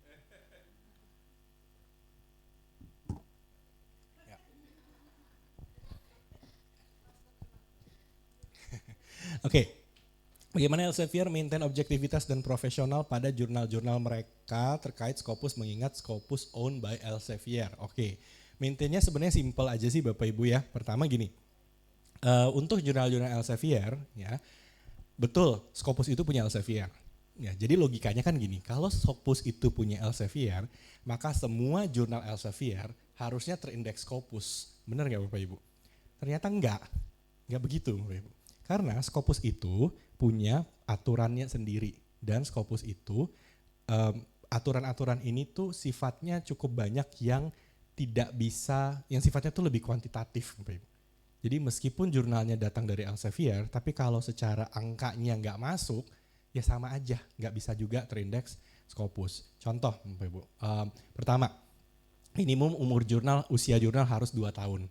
Jadi kalau Elsevier baru buat jurnal, belum 2 tahun, ya ada di Science Direct ada, tapi nggak terindeks Scopus, ya bisa gitu. Ya karena usianya di bawah 2 tahun. Terus misalnya jumlah citasinya ternyata sangat sedikit, masih kurang. Ya, meskipun dari Elsevier masukin ke Scopus bisa ditolak juga. Ya, terus apalagi discontinue itu pernah terjadi di Elsevier Bapak Ibu. Ya, jadi kita bukan karena predator gitu ya, tapi karena jurnalnya tutup, itu ada. Ya, jadi editor-editornya waktu itu tidak ini lagi ya, akhirnya mereka tutup jurnalnya, akhirnya jurnal Elsevier pun kena discontinue gitu ya, karena memang yang ada di Scopus itu adalah mereka tuh bukan karyawannya Elsevier.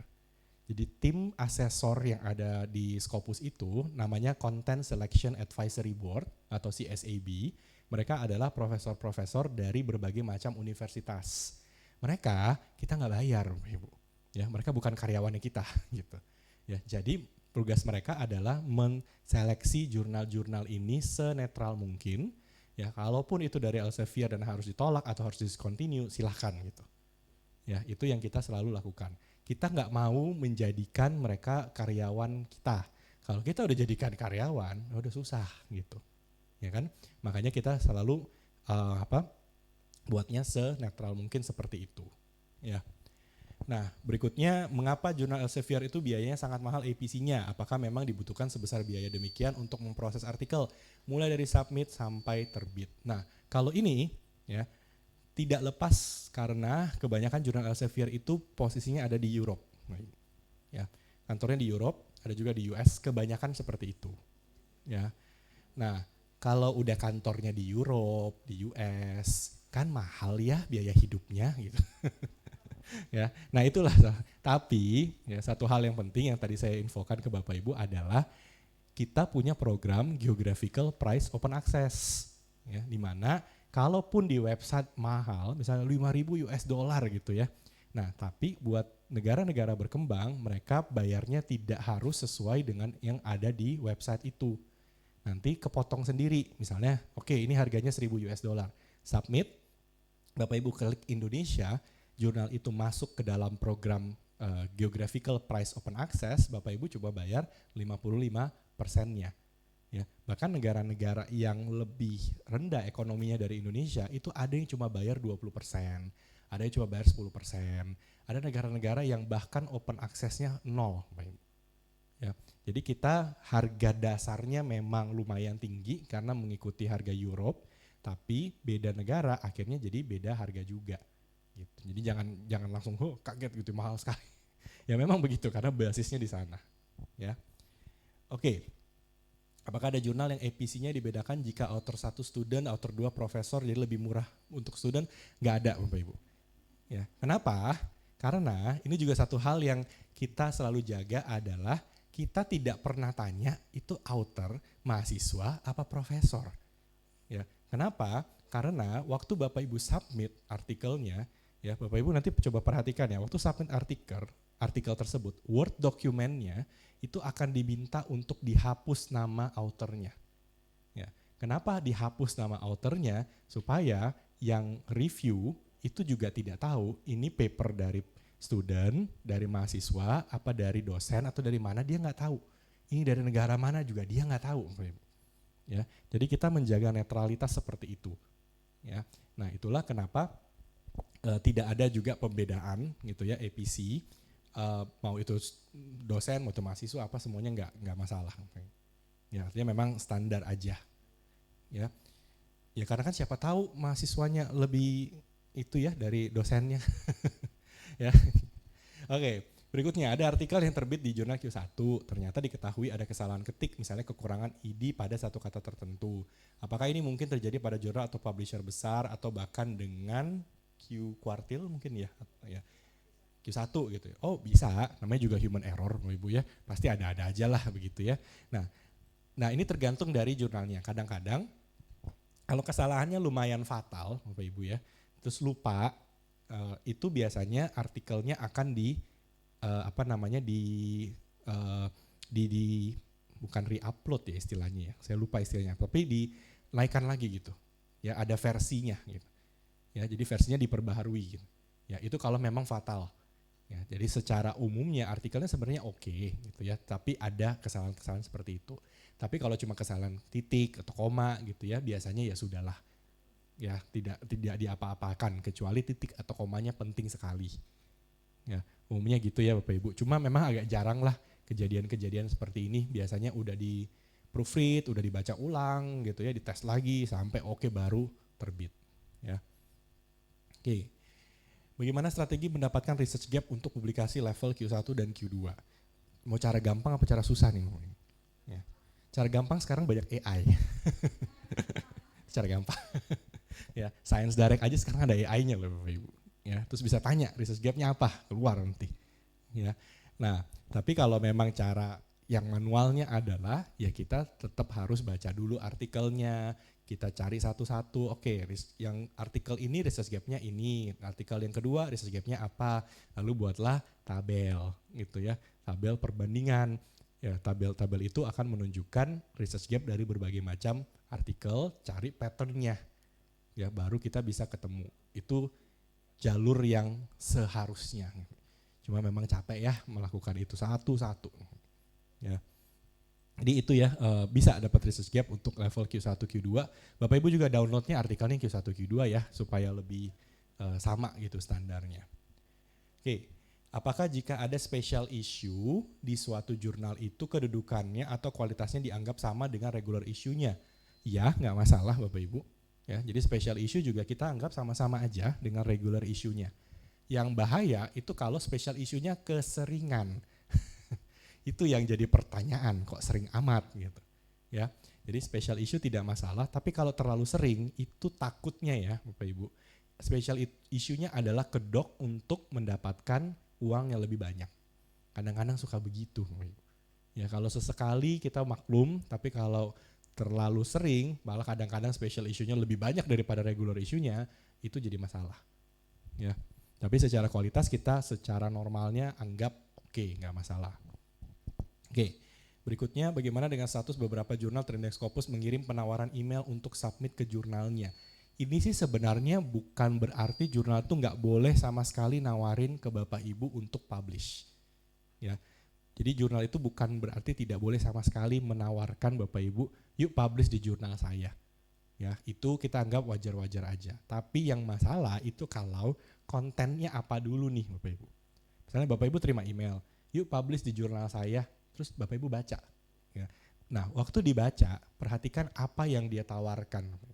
Ya, kalau penawarannya sangat berbau predatory, itu yang bahaya.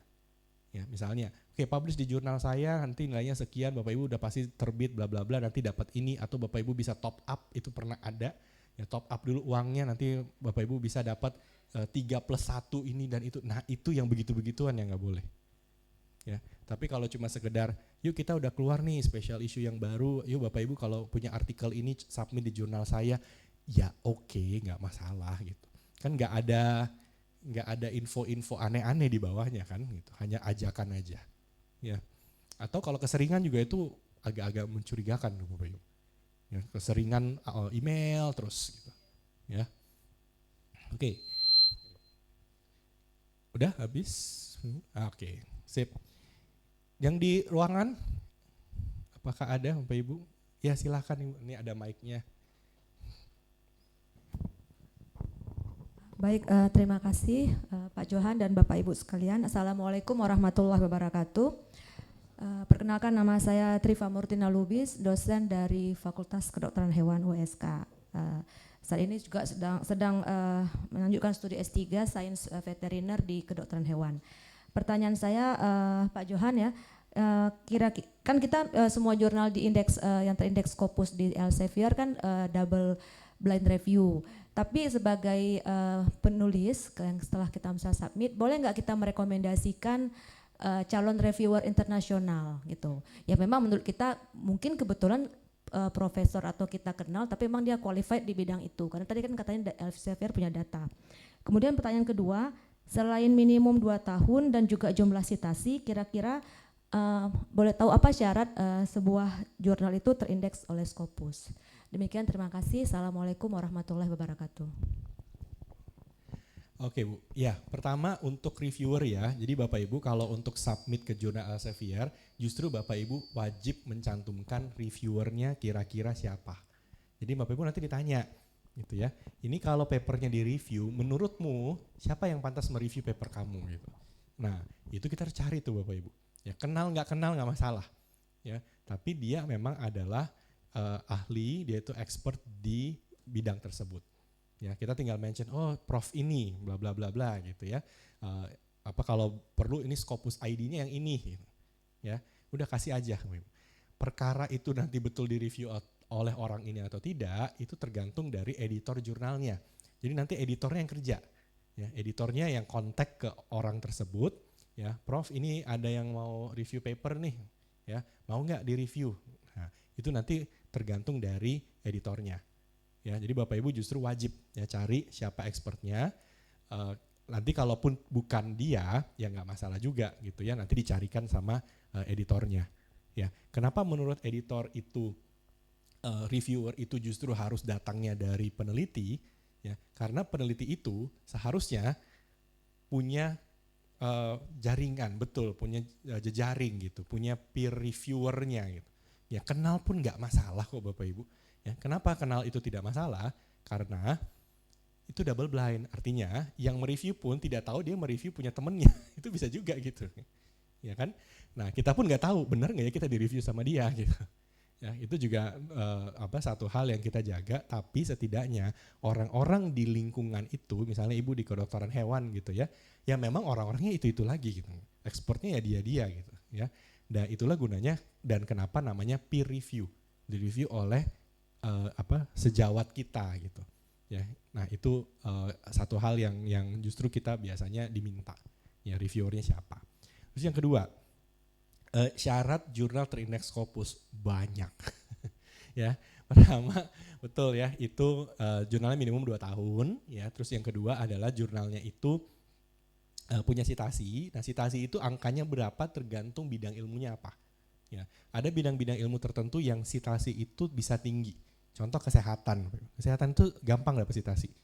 Ya, makanya 100 citasi di kesehatan sama 100 citasi di bisnis itu lebih tinggi value-nya 100 citasi di bisnis. Ya, kenapa? Karena susah dapatnya. Ya, nah itu artinya mereka di asesornya si Scopus, mereka akan cek dulu ini bidang ilmunya apa, terus akan dicek jurnal-jurnal di bidang ilmu tersebut yang sudah terindeks Scopus rata-rata citasinya berapa. Nah barulah dibandingkan gitu. Ya, nah oke atau tidak ya tergantung itu tadi. Gitu. Yang lain berapa dulu. Oke. Terus masih ada lagi, masih banyak. Misalnya jurnal itu juga dicek soal ini ke regularitas publikasinya. Ya, kalau jurnal ini terbit setahun 3 kali, benar nggak ya secara sejarah jurnal ini selalu terbit setahun 3 kali, nggak pernah miss. Ya. Terus juga dicek lagi misalnya ini, secara random jurnal itu akan dicek dokumennya yang sudah pernah publikasi. Jadi random aja Bapak Ibu ya, tiba-tiba nanti Bapak Ibu akan diminta untuk upload contoh 10 dokumen, ya tapi habis itu bisa juga random dicari-cari aja di websitenya, ya terus akan dilihat apakah dokumen-dokumen yang sudah dipublikasikan ini, ya itu secara kualitas oke. Ya, nah itu nanti dari CSAB-nya tuh yang bisa menentukan, ya apakah secara kualitas sudah oke atau bagaimana gitu, ya. Nah sebenarnya masih banyak lagi yang lain, itu biasanya kita sebenarnya di Elsevier itu kita bisa mengadakan workshopnya khusus untuk editor jurnal, Bapak Ibu. Ya, sehingga para editor jurnal jadi tahu apa yang akan dinilai. Nah di website kita sebenarnya ada, ya cuma satu baris aja ya, gitu. Belum ada keterangan yang terlalu lengkapnya. Ya, tapi kita bisa mengadakan yang khusus editor jurnal, kita bisa bahas lebih lanjut di sana. Ya, tapi umumnya seperti itu. Ya, oke, ya. Semoga menjawab ya Bu ya. Ya silakan ada lagi mungkin Bapak Ibu. Oh ya silakan Pak di belakangnya.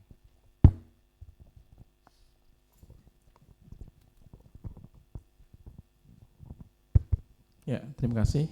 Sangat menarik dan sangat insightful presentasi dan paparan dari Bapak Dr. Johan. Nama saya Talbani Farlian.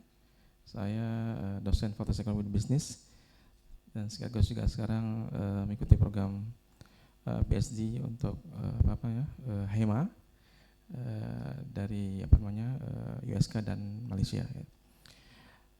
Pengalaman saya dalam memasukkan mereka kali Q1, Q2 itu Pak, ada dua kali kemarin ini, itu sampai 6 bulan kita waiting, masuk ke 7 bulan, itu sudah back and forth reviewnya.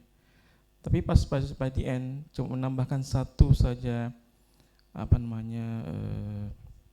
author yang sebelumnya kita tidak masukkan author, terus menambahkan 1 orang, terus alasannya di reject.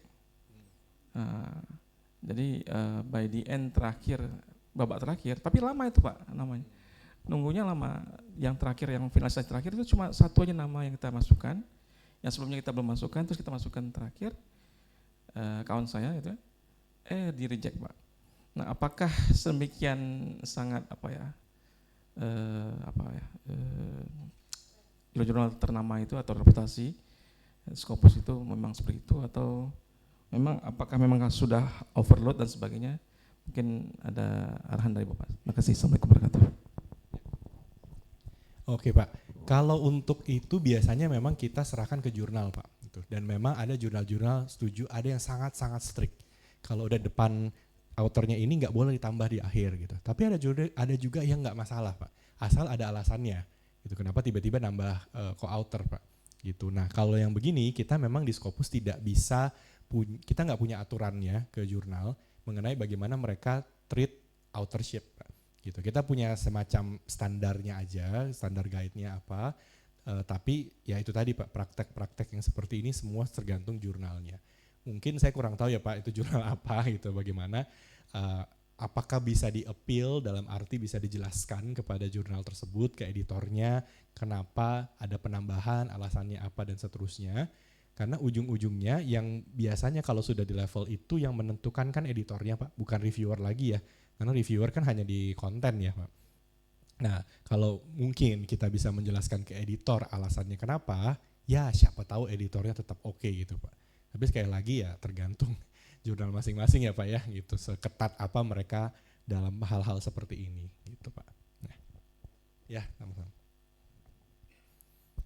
Oke, ada lagi Bapak Ibu?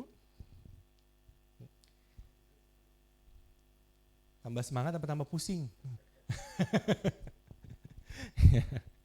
Ini ya sesinya lebih memang memberikan ini ya info-info seperti ini ke Bapak Ibu supaya poinnya adalah kita lebih hati-hati. Ya, karena ujung-ujungnya kan sebenarnya sayang ya Bapak Ibu udah capek-capek buat gitu, tapi kalau salah pilih jurnal ya tadi ya akhirnya jadi hasil kerja keras kita yang akhirnya tidak kelihatan gitu ya, tidak muncul dampaknya. Nah itu yang nanti kita harus kejar sama-sama. Ya, saya juga senang sharing seperti ini karena waktu saya sharing di awal mungkin 2-3 tahun yang lalu gitu ya di beberapa kampus itu belum kelihatan sama sekali Bapak Ibu. Ada gerakan-gerakan menuju ke riset yang berkualitas, riset yang berdampak tuh belum. Tapi setidak-tidaknya dari tahun lalu dari data pun kelihatan mulai nih ada pergerakan gitu. Ya, mulai ada Q1 mulai naik gitu ya, Q2 mulai naik, conference mulai ditinggalkan gitu. Gerakan-gerakan ini udah mulai kelihatan. Jadi setidak-tidaknya ada kesadaran bahwa ya memang susah tapi nggak apa-apa kita coba dulu gitu. Dan akhirnya mulai ada, nah let's see beberapa tahun ke depan ya siapa tahu Indonesia itu bukan hanya jago dalam hal jumlah tapi pelan-pelan dampaknya mulai kelihatan. Ya, kita secara rata-rata Indonesia masih di 0,85 secara dampak ya. Nah, tapi pergerakannya mulai naik. Ya, jadi siapa tahu mungkin tahun depan ya udah mendekati 1 atau udah 1 mungkin gitu ya. Nanti pelan-pelan naik terus. Kalau kita udah di titik udah 1,2, 1,3 ya mirip Thailand, Filipina gitu ya. Dan saya melihat sendiri apa yang terjadi pada kampus-kampusnya, itu mereka punya culture akademik yang begitu mapannya, begitu oke-nya dan gak susah dapat funding. Ya, gak ada masalah sama sekali karena kelihatan ya dampak-dampak yang mereka bisa hasilkan. Nah itu yang nanti semoga segera terjadi di Indonesia juga ya. Oke. Oh ini ada ya, ada pertanyaan mungkin 2 yang terakhir ya Bapak Ibu ya. Apakah jika ada jurnal yang reviewer tidak memberikan komentar ya, tapi hanya menulis review form jurnal ini aman? Sebenarnya sih aman-aman aja karena tergantung jurnalnya Bapak Ibu. Harusnya sih bagusnya memang dikasih komen ya. Gitu. Tapi kalau editornya memperbolehkan ya sudah gitu. Asal komennya jelas ya, jangan komennya cuma typo di halaman sekian ya.